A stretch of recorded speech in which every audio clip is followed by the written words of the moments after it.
A terça-feira marcou o retorno do Internacional para as atividades no gramado, desta vez no Centro Esportivo da PUC, se preparando para o próximo jogo pela Copa Sul-Americana contra o Belgrano, partida marcada para o dia 28 de maio. Partida essa que não tem um local definido, e este é o próximo ponto de trabalho da direção colorada, que busca uma sede para mandar as suas próximas partidas por Copa Sul-Americana e também por Campeonato Brasileiro. Já existe uma definição de que o Rio Grande do Sul está descartado, por as possibilidades já terem sido esgotadas por parte da direção. Se mira neste momento em Santa Catarina, mas São Paulo não é descartado ainda. Enquanto isso, no bastidor político da CBF, mais dois clubes se juntam à lista de equipes que é a favor da paralisação do Campeonato Brasileiro. Medida esta que é absolutamente ignorada pelo presidente da CBF, que na Tailândia se manifestou sobre o assunto, ainda de uma maneira um pouco contraditória,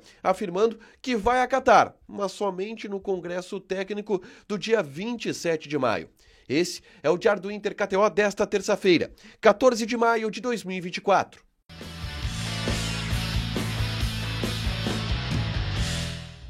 Tudo bem, gente? Obrigado pela participação aqui. Não esquece de deixar teu like, te inscrever, de ativar as notificações. Bora falar do Internacional aqui na Dupla. Nesse vídeo, um resumo do que de mais importante aconteceu no noticiário colorado ao longo desta terça-feira. O dia começou com uma notícia estranha, vinda da CBF e vinda da Tailândia, onde está o presidente da CBF, Edinaldo, e na manhã eram 15 clubes a favor desta mobilização, pedindo a paralisação do Campeonato Brasileiro por pelo menos 2-3 semanas, enquanto as situações aqui no Rio Grande do Sul se acomodam em função de toda a tragédia que a gente está vivendo.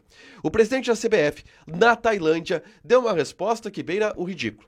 Ele afirmou que sim, se for desejo da maioria dos clubes, a CBF irá acatar isso no Congresso Técnico, que está marcado para acontecer no dia 27 de maio, depois do período que todo mundo está solicitando, que todo mundo está pedindo essa paralisação. Foi uma maneira que o presidente escolheu e achou para dizer que não vai acatar ao pedido da maioria dos clubes do Campeonato Brasileiro sem dizer isto, sem ter a coragem de dizer isso. De qualquer forma, essa situação ela ainda piora, porque nessa terça-feira outros dois clubes se juntaram aos antes 15 que estavam propondo a paralisação do Brasileirão. Bahia e Vitória se manifestaram através das suas redes sociais, concordando com a ideia de paralisar o Campeonato Brasileiro imediatamente. Ou seja, o atual estágio aponta que dos 20 clubes da Série A do Campeonato Brasileiro, 17, ou seja, 85% dos clubes são a favor da paralisação, com exceção de 3, Flamengo, Palmeiras e São Paulo. E a CBF ainda não vai se mover para paralisar o campeonato. 85% dos clubes querem paralisar. A CBF opta que não e dá esta leitura ou traz essa opinião, essa informação covarde de que não vamos ouvir isso no dia 27 de maio, quando tudo já vai ter ido por água abaixo. Bom, de qualquer forma, uma discussão que segue acontecendo nos bastidores, a pressão segue acontecendo na CBF, que ignora absolutamente tudo isso. Enquanto isso, o Inter voltou aos treinamentos. Nessa terça-feira, no Centro Esportivo da PUC. Tá? O Inter realizou a sua primeira atividade. Obviamente, o primeiro treino é muito mais leve, regenerativo, atividades físicas, avaliações físicas, mas com algumas informações importantes, tá? O treinamento ele foi fechado, mas a gente pôde descobrir que, por exemplo, o Wanderson, que teve uma lesão no tornozelo, já está em processo de transição, perto da sua recuperação da lesão que ele teve. Enquanto isso, o Luca, que teve uma lesão muscular, também está neste processo de transição. Mas as boas notícias vêm por conta de outros jogadores que estavam no departamento médico ao longo das últimas semanas. Alan Patrick, Ener Valencia e Charles Arangues. Esses 3 jogadores estão à disposição do técnico Eduardo Cudê e trabalharam normalmente na reapresentação dessa terça-feira, podendo e sendo preparados para jogar no dia 28 de maio contra a equipe do Belgrano, onde quer que essa partida aconteça. São jogadores que estão de volta, estão recuperados e que ficam à disposição do técnico Eduardo Cudê. Um outro detalhe interessante do treinamento lá na PUC é que a PUC ela não é um centro de treinamentos tão fechado, como é, por exemplo, o CT Parque Gigante. Na PUC, os jogadores precisam ingressar em um centro esportivo, em meio à universidade, onde muita gente frequenta.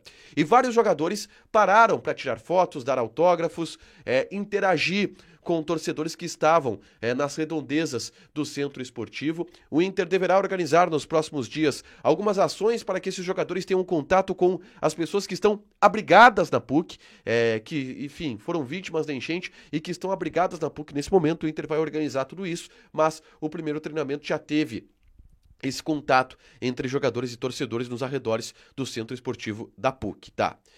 Avançando na pauta, o Inter já tem onde treinar. Treina na PUC, é uma estrutura que não é a estrutura que o Inter tem normalmente, mas é uma estrutura que atende minimamente o que o Internacional precisa, tá?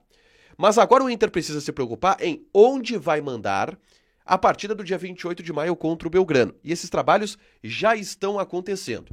A direção do Internacional está fazendo uma série de vistorias em vários possíveis locais para sediar os jogos, tanto contra o Belgrano como os primeiros jogos de Copa do Brasil, o Campeonato Brasileiro que o Inter tem para disputar e que ficaram atrasados, inclusive, em função de tudo que a gente está vivendo aqui no Rio Grande do Sul. E algumas situações já estão definidas. E a primeira delas é que o Inter vai precisar sair do Rio Grande do Sul. E isso se dá em função do esgotamento das alternativas no Rio Grande do Sul. Muita gente pede, por exemplo, que se jogue em Caxias do Sul. Mas Caxias do Sul é inviável pela ausência de um aeroporto internacional e pela condição um pouco precária por adaptações, por mais que seja um estádio melhor estruturalmente do que o Estádio Centenário. De qualquer maneira, Caxias do Sul, em especial por não ter um aeroporto, o aeroporto de Caxias do Sul é um aeroporto regional, pequeno, que não abrange a massa necessária para que voos internacionais, por exemplo, cheguem em Caxias do Sul. É um aeroporto que frequentemente fecha, ainda mais nessa época do ano, onde vai haver uma forte sequência de neblina. Caxias do Sul está descartado por isso. E a única cidade do Rio Grande do Sul que teria uma estrutura de estádios e ainda assim teria que ser adaptada para a demanda que o Internacional tem. Lembrando que o Juventude ainda joga em Caxias do Sul e terá suas dificuldades também em jogar em Caxias do Sul. Outras cidades, como por exemplo Pelotas, que tem um aeroporto internacional, não tem uma estrutura de estádio adequada. Erechim não tem uma estrutura de estádio adequada e não tem aeroporto também.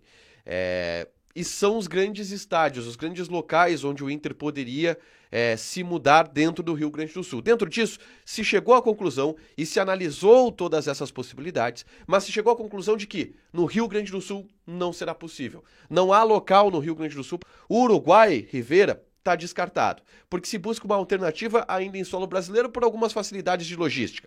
O Inter busca neste momento Santa Catarina e está vistoriando locais em Santa Catarina. Florianópolis seria uma possibilidade. Chapecó está descartada, porque a Arena Condá não atende a alguns requisitos da Conmebol, do ponto de vista de gramado, que tem uma parte sintética, iluminação. Não é possível que o Inter fique em Chapecó e essa possibilidade já está descartada. Mas outras em Santa Catarina estão sendo avaliadas, em especial Criciúma, Florianópolis, são locais que estão sendo vistoriados pelo Internacional, observados.